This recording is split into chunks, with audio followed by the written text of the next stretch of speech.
Et j'accueille avec un grand plaisir sur l'antenne, et d'ailleurs je vais activer le son, Eric Senet. Salut Eric. Bonjour, salut. Alors, toi, tu as la particularité d'être à la fois un dirigeant, tu possèdes plusieurs chaînes de restaurants, dont Flamme et East 17, et tu es un élu, 231, 231, j'ai mal dit. Ouais, bon.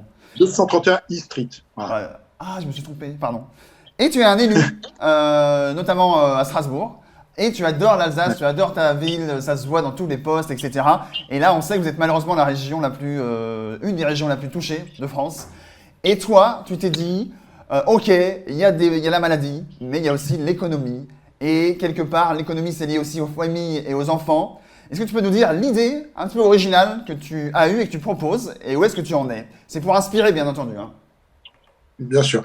Donc aujourd'hui, en fait, il y a de plus en plus une volonté sur laquelle je ne porte pas de jugement du gouvernement de faire repartir l'économie et donc il y a de plus en plus de gens qui travaillent. Donc d'ailleurs, c'est important de séparer le déconfinement de l'activité. L'activité, elle s'est jamais arrêtée. Les soignants, les boulangers, l'industrie agroalimentaire, les ordures ménagères, on continue à travailler. Aujourd'hui, il y a de plus en plus de gens qui vont travailler et les freins pour aller travailler, il y en a plusieurs. Il y a le transport, mais là, j'ai pas tellement d'idées particulières. Et il y a la garde des enfants. Donc aujourd'hui, en fait, comment je vais faire pour garder mon enfant alors que l'école n'est pas ouverte? Les grands-parents, bah, il vaut mieux éviter de leur donner les enfants parce que coronavirus oblige, c'est pas forcément une très bonne idée.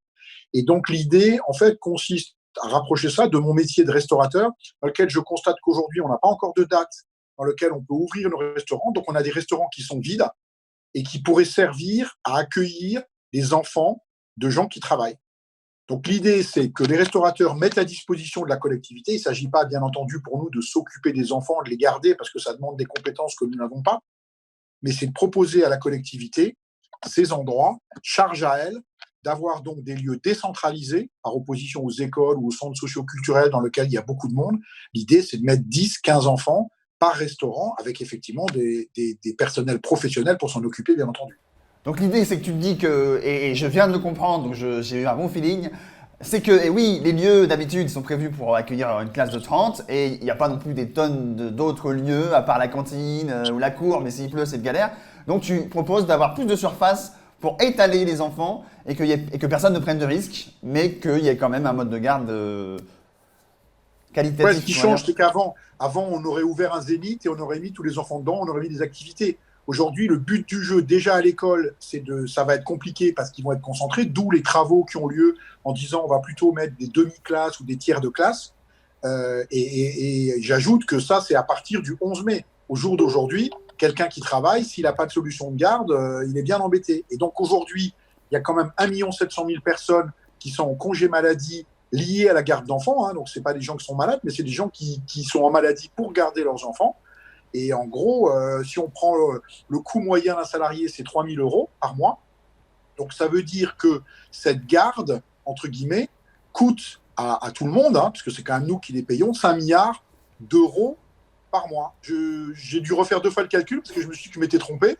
Mais voilà, 1 700 000 personnes à 3 000, ben, ça fait autour de 5 milliards d'euros de coûts de garderie. Donc, il est important de trouver des solutions alternatives pour ces problèmes-là. Alors l'avantage, c'est que toi, tu as aussi une casquette d'élu, donc forcément, on suppose que tu as déjà un réseau pour faire avancer cette idée. Elle est reçue comment? Alors nous, on va pas sur Flex TV pour peut-être inspirer d'autres, hein, mais là, chez toi, ça a l'air quoi, la température? Bah, si tu veux, aujourd'hui, d'abord, j'ai interrogé mes collègues restaurateurs pour voir si effectivement, qu'est-ce qu'ils en pensaient. Et aujourd'hui, bah, ils sont très solidaires de cette idée-là et disent, bah voilà, moi j'ai le local, donc je suis prêt effectivement à faire quelque chose avec ça. Les élus, je suis en train de les contacter. J'ai commencé effectivement par la presse ce week-end.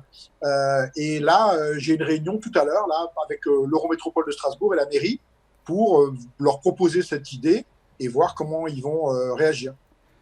Merci Eric d'avoir pris tes précieuses minutes pour nous donner un peu le fruit de tes réflexions.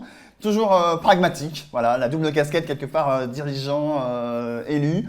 C'est pas mal, la vie civile c'est pas mal aussi. Merci et on te souhaite de bonne continuation dans ton initiative.